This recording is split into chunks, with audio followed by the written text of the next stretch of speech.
Hey guys, welcome to the second episode of the chemical engineering interview। तो हम लोग ने अब तक डिस्टिलेशन और उसके टाइप्स के बारे में पढ़ा था। अब हम पढ़ने वाले हैं रिफ्लेक्स। रिफ्लेक्स क्या होता है? रिफ्लेक्स यानी कि डिस्टिलेशन में हम लोग ने क्या पढ़ा कि दो लिक्विड को सेपरेट करने का बॉइलिंग पॉइंट की डिफरेंस है। अब जैसे कि इसमें दो लिक्विड गए, एक लिक्विड नीचे से आया, एक लिक्विड ऊपर से निकल गया।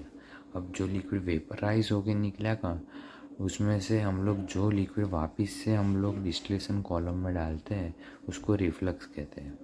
यानी कि डिस्टिलेशन कॉलम में से वेपर होके जो प्रोडक्ट निकलता है वो हम वापस डिस्टिलेशन कॉलम में डालते हैं, उसको रिफ्लक्स कहा जाता है। ओके।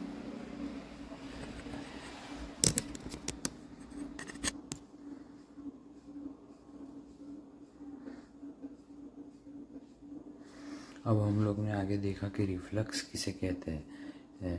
अब देखते हैं रिफ्लक्स रेशियो क्या होता है। रिफ्लक्स रेशियो यानी कि जो वेपराइज होके जो टॉप प्रोडक्ट निकलता है, वो टॉप प्रोडक्ट का डाला हुआ रिफ्लेक्स और टॉप प्रोडक्ट की इन दोनों को रेशियो को रिफ्लेक्स रेशियो कहते हैं। डिस्टिलेशन कॉलम के टॉप में से निकलने वाले अमाउंट को रिफ्लेक्स में डालने जाने वाला अमाउंट और प्रोडक्ट निकलने जाने वाला अमाउंट, इन दोनों के रेशियो को और हम लोग रिफ्लेक्स रेशियो कहते हैं। अब हम लोग आगे बात करते हैं हाई रिफ्लेक्स रेशियो क्या होता है। अब हाई रिफ्लेक्स रेशियो कब होगा कि जब ये नंबर ऑफ़ प्लेट कम होगी तो उसको हम लोग हाई रिफ्लेक्स रेशियो में गिना जाएंगे। अब प्लेट कम होगी तो कॉलम की साइड भी कम हो जाएगी। और लो रिफ्लेक्स रेशियो कब होगा कि जब प्लेट ज़्यादा होगी। अब प्लेट ज़्यादा होगी तो कॉलम की साइज़ भी बड़ी हो जाएगी। ये डिफरेंस है।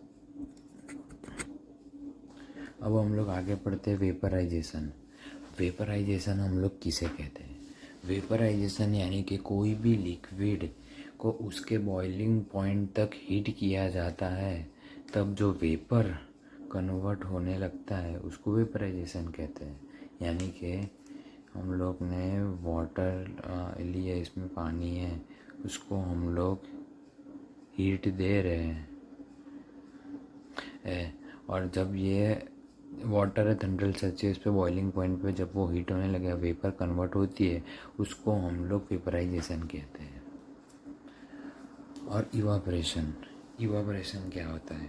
इवापोरेशन यानी कि इवापोरेशन एक ऐसी प्रोसेस है जिसमें जो लिक्विड होता है वो गैस और वेपर फॉर्म में, वो भी लिक्विड फॉर्म में गैस और वेपर हो जाता है, पर वो विदाउट बॉइलिंग किए, मतलब उसको हीट किए बिना, विदाउट बॉइलिंग किए बिना हो जाता है। वो जो सरफेस होती है ऊपर की, जैसे कि ये लिया है, इसकी जो ऊपर की सरफेस है ऊपर वाली, वो सरफेस इवापरेट होती है अपने आप विदाउट हीटिंग, यानी बॉइलिंग किए बिना। अब हम लोग देखते हैं ऐसा कैसे होगा। तो हम लोग के घर पे हम लोग पोता मारते हैं तो वो अपने आप सूख जाता है। वो कैसे होता है? इवापोरेशन कहते हैं उस प्रोसेस को। अब इवापोरेशन में जितना बॉइलिंग पॉइंट कम होगा उतना इवापोरेशन हाई होगा, बराबर। जितना बॉइलिंग पॉइंट कम होगा इतना इवापोरेशन का रेशियो हाई होगा। टेम्परेचर जितना ज़्यादा होगा इतना इवापोरेशन भी ज़्यादा होगा। यानी कि कोई हम लोग टेम्परेचर, जैसे कि वातावरण का एनवायरनमेंट का टेम्परेचर बढ़ेगा तो इवापोरेशन भी अपने आप बढ़ेगा। अब ह्यूमिडिटी इंक्रीज होगी तो इवापोरेशन लेस होगा। अब ह्यूमिडिटी यानी क्या बोलते हैं, आपको मैं समझाता हूँ। ह्यूमिडिटी यानी कि एनवायरनमेंट में रही मॉइस्चर को हम लोग ह्यूमिडिटी कहते हैं। यानी जितनी ज़्यादा एनवायरनमेंट में मॉइस्चर है उसको उसकी ह्यूमिडिटी कहते हैं। अब सरफेस एरिया जितना ज़्यादा इंक्रीज़ होगा उतना इवापोरेशन भी इंक्रीज़ ही होगा, और एयर स्पीड जितनी ज़्यादा इंक्रीज़ होगी उतना इवापोरेशन इंक्रीज़ होगा। आपको पता चल गया होगा। इसका एक सिंपल एग्जांपल आपको पूछे तो आपको देने का कि हम लोग घर पे जब पोछा मारते हैं तब फ़ैन चालू करते हैं, यानी एयर स्पीड इंक्रीज़ हुई। पोछा मारते हैं तो ज़्यादा सरफेस में वाटर गया तो अपने आप वो हो सकता है। देन टेम्परेचर इंक्रीज़ होता है, यानी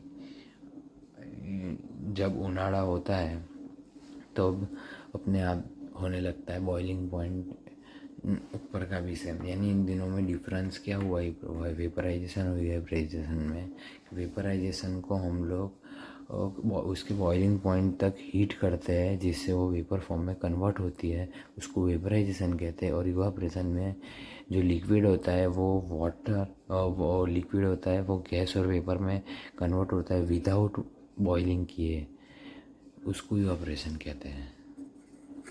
आज के लिए इतना ही, कल मिलते हैं।